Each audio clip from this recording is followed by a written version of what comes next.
आज के इस लेसन में मैं आपको सिखाऊंगी कुछ ऐसे वर्ड्स जिनको आप अब तक गलत प्रोनाउंस करते हैं। आप इन वर्ड्स को रोज अपनी कॉन्वर्सेशन में यूज करते हैं पर फिर भी गलत प्रोनाउंस करते हैं। ये हैं कुछ ऐसे वर्ड्स जो ज़्यादातर स्टूडेंट्स सही से प्रोनाउंस नहीं कर पाते हैं। इसी वीडियो का मैंने फर्स्ट पार्ट भी शूट किया है और उसको देखने के लिए या तो आप डिस्क्रिप्शन बॉक्स में कहीं उसे ढूंढिए या फिर यहाँ पे ऊपर कहीं आपको उसका लिंक मिलेगा, तो उस लिंक को भी आप देख सकते हैं पर इस वीडियो के बाद। तो इस वीडियो में और उस वीडियो में जो मैंने वर्ड्स सिखाए हैं उनको मिला के आप कम से कम 50 ऐसे वर्ड सीखेंगे जिनको आप अब तक गलत प्रोनाउंस करते थे पर अब नहीं। ओके, सो आइए शुरुआत करते हैं हमारे पहले वर्ड के साथ। तो हमारे शुरू के कुछ वर्ड्स खाने पीने से रिलेटेड हैं। जी, मुझे खाने का बहुत शौक है जैसे कि आप देख सकते हैं, और इसीलिए मैंने खाने से रिलेटेड वर्ड्स पिक किए हैं। तो हमारा पहला वर्ड है ओवन। जी हाँ, इसको हम ओवन नहीं कहते हैं, इसको हम ओवन कहते हैं। ये वो होता है जिसमें हम केक्स बेक करते हैं या फिर पिज़्ज़ा बनाते हैं, पर आप इसको माइक्रोवेव से भी थोड़ा सा कंपेयर कर सकते हैं और सोच सकते हैं कुछ वैसा ही होता है, पर हम इसको ओवन नहीं बट ओवन कहते हैं। हिंदी में हम इसे कुछ ऐसा लिख सकते हैं, ओवन। ओके, मेरे बाद बोलिए ओवन। ओके, हमारा अगला वर्ड है, रिमेंबर आप कटोरी को इंग्लिश में क्या कहते हैं? कटोरी को इंग्लिश में आप ज़्यादातर बाउल बोलते हैं, है ना, BOWL। पर एक्चुअली हम इंग्लिश में इसको बाउल नहीं बट बोल कहते हैं। जब किसी का पेट खराब होता है वो कहते हैं I don't have the right bowel movement. I hope आप उसको नहीं बोलना चाहते हैं, राइट? अगर आप कटोरी की बात कर रहे हैं तो आप बोल बोलेंगे। ऑफ कोर्स आपको हिंदी का ये वर्ड तो पता ही होगा, बोलना, राइट? यही वर्ड है यहाँ पर, बोल। ओके, फॉर एग्जाम्पल आप कह सकते हैं मुझे एक कटोरी दाल चाहिए, I want a bowl of दाल, और I want a bowl of rice, ना कि बाउल। हमारा नेक्स्ट वर्ड है, ये भी खाने से रिलेटेड। ये हम यूज़ करते हैं सैलड में, इसको हम सलाद पत्ता या सैलड लीफ भी कहते हैं। और वैसे सैलड भी एक ऐसा वर्ड है जो हम अक्सर रॉन्ग बोलते हैं। हम यूजुअली कहते हैं सलाद विच इज़ रॉन्ग, जो हमें कहना चाहिए सैलड। Okay, salad. सैलड से रिलेटेड है ये, इसको हम कहते हैं लेटस। अब इंग्लिश में आपको ये दो वर्ड्स तो पता है ना, लेट अस यानी चलो हम बाहर चलते हैं, लेट अस गो आउट। ऐसे ही हम इसको बोलते हैं लेट अस। अब लेटस के जैसा ही दूसरा वर्ड है क्यूकम्बर। ये होता है खीरा। जी, खीरे को हम इंग्लिश में कहते हैं क्यूकम्बर, ना कि कुकुम्बर।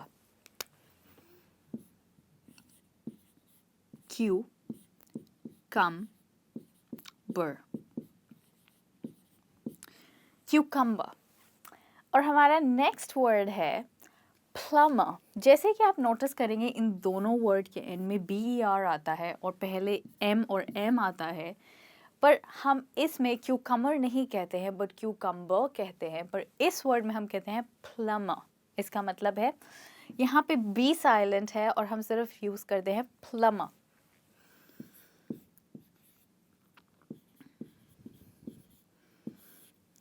प्लम्बर। और हमारा नेक्स्ट वर्ड है बादाम बादाम को हम इंग्लिश में कहते हैं आमंड, ना कि आलमंड और almond. It's almond.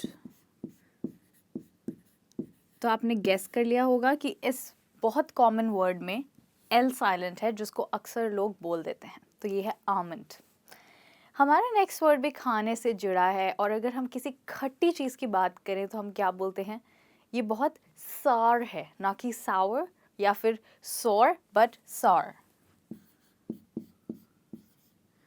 It is quite सार या फिर हॉट एंड सार। तो कई बार जब आप रेस्टोरेंट में जाते होंगे आपने ये सूप भी ऑर्डर किया होगा, आई वॉन्ट हॉट एंड सार सूप, मुझे हॉट एंड सार सूप चाहिए। और हमारा नेक्स्ट वर्ड काफ़ी प्यारा है। जब भी किसी का बर्थडे होता है हम सब काफ़ी खुश होते हैं, पर मेरे बहुत सारे स्टूडेंट्स इसको बोलते हैं बर्थडे, जो कि बिल्कुल गलत है। तो इसमें कितने सिलेबल्स हैं? बर्थ डे, इसमें 2 सिलेबल्स हैं। ओके, बर्थडे नहीं बट बर्थडे। इसको हम स प्रोनाउंस करते हैं और बोलेंगे बर्थ डे। मेरे बाद बोलिए बर्थ डे। अगर आपको स बोलने में प्रॉब्लम हो रही है तो आप स को छोड़ के थ भी कह सकते हैं और कह सकते हैं birthday but not birthday. So birthday. Great. हमारा नेक्स्ट वर्ड है डिवोर्स। ओके, डिवोर्स का मतलब होता है तलाक, वी ऑल नो दैट। और इस वर्ड में भी 2 सिलेबल्स होते हैं, डिवोर्स। ओके, पर इसको हम डाइवोर्स नहीं कहते हैं, हम कहते हैं डिवोर्स, और स्ट्रेस रहता है सेकंड सिलेबल पे, डिवोर्स। हमारा नेक्स्ट वर्ड काफ़ी इम्पोर्टेंट है। हम सब बहुत कोशिश करते हैं आगे बढ़ने की, ज़िंदगी में नाम कमाने की, पैसा कमाने की, क्योंकि हम सब क्या बना रहे हैं, हम अपना करियर बना रहे हैं, ना कि कैरियर बना रहे हैं, हम करियर बना रहे हैं जी। इसमें भी 2 सिलेबल्स हैं और जो स्ट्रेस है वो ई पे है, तो हम बोलेंगे career. Okay, career.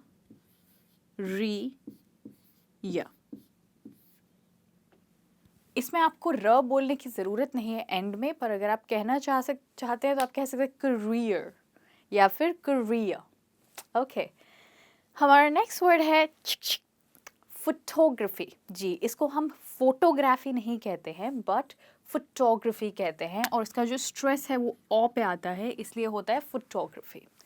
Same way हम इस वर्ड को कहते हैं फोटोग्राफर, पर यहाँ पर स्ट्रेस जो है चेंज हो जाता है। हम इसको फोटोग्राफर नहीं कहते हैं, फोटोग्राफर कहते हैं, और जो स्ट्रेस है वो ए पे पहुँच जाता है, तो फोटोग्राफी, फोटोग्राफर।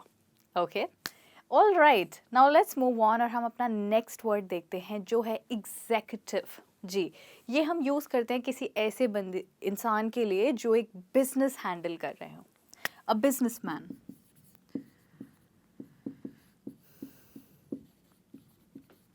उनको हम कहेंगे एग्जीक्यूटिव जी। इसको हम एग्जीक्यूटिव नहीं कहेंगे बट एग्जीक्यूटिव कहेंगे।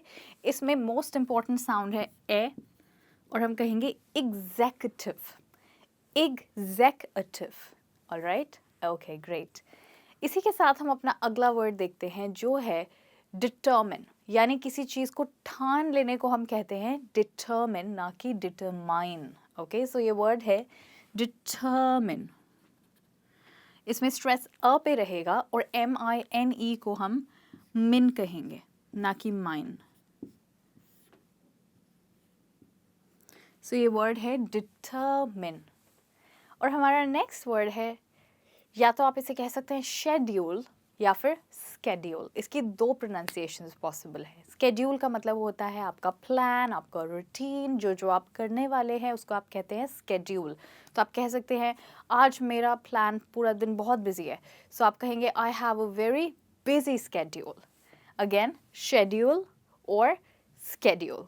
Okay, now our next word is technology जी। जस्ट लाइक फोटोग्राफी, इसमें भी स्ट्रेस ओ पे रहेगा और ये होगा टेक्नोलॉजी। लॉजी का मतलब होता है किसी चीज़ की स्टडी, सो टेक्निक्स की और गैजेट्स की स्टडी को कहते हैं टेक्नोलॉजी। Alright, technology. ऑल्सो जो आप यूज़ कर रहे हैं अपने जितने भी गैजेट्स, इन सबको मिला के कहते हैं टेक्नोलॉजी। और इसी तरीके से हम प्रोनाउंस कर दें साइकोलॉजी। मेरे बात बोलिए, psychology, zoology. Great, well done. और अब हमारे पास है सिर्फ 4 और वर्ड्स। हमारा नेक्स्ट वर्ड है डेवलप। वेल, ये ऐसा वर्ड है जो लगभग सब स्टूडेंट्स गलत बोलते हैं, चाहे उन्होंने इंग्लिश बोलनी शुरू की हो या बहुत अच्छा ऑलरेडी बोलते हो, वो सब ऑलरेडी हमेशा बोलते हैं डेवलप या डेवलप, जब इसकी करेक्ट प्रोनाउंसिएशन है डेवलप। और इसका जो स्ट्रेस है वो ए पे रहेगा, और इसको आप कहेंगे D well up. So it is develop, develop. मेरे बात रिपीट कीजिए, डेवलप। और जब आप वी बोलेंगे आप अपने लोअर लिप को बाइट करेंगे और बोलेंगे develop. Try again, develop. Good job. Our next word is elite. Elite का मतलब होता है कोई बहुत हाई क्लास सोसाइटी के लोग, और इसको हम कहते हैं एलीट। इसमें जो स्ट्रेस है वो सेकंड सिलेबल पे होता है। देखने से तो ये वर्ड ऐसे साउंड होता है जैसे एलाइट, पर इसकी प्रोनाउंसिएशन है एलीट। मेरे बात बोलिए, एलीट। ऑलराइट, हमारा नेक्स्ट वर्ड है सटल। सटल का मतलब होता है बहुत कोमल या फिर बहुत हल्का सा। अगर मैं बहुत हल्का सा स्माइल करूँ तो आप कहेंगे she is giving me a subtle smile, यानी हल्की सी स्माइल सिर्फ। इस वर्ड में भी बी साइलेंट होता है और हम कहते हैं सटल, subtle. ऑलराइट, और इसी के साथ हम अपने लास्ट वर्ड पे पहुंच गए हैं, जिस पे फीमेल्स को जाना काफ़ी पसंद है कपड़े बनवाने के लिए, स्टिच कराने के लिए, और इसको हम कहते हैं बुटीक, ना कि बूटीक और बाइटिक, और हम इसको कहेंगे बुटीक। और जो इसका स्ट्रेस है वो भी सेकंड सिलेबल पे रहेगा, और टीक को आप थोड़ा ज़ोर से और क्लियरली कहेंगे और कहेंगे बुटीक। ओके, इसी के साथ हमारा लेसन ख़त्म होता है, और आज हमने सीखे हैं कुछ ऐसे वर्ड्स जिनसे हमारी प्रोनाउंसिएशन बहुत इम्प्रूव होगी अगर हम इनको करेक्टली बोलेंगे। सो थैंक यू मेरे साथ जुड़े रहने के लिए। I see you very soon in another lesson. Till then take care and keep learning English. Bye bye.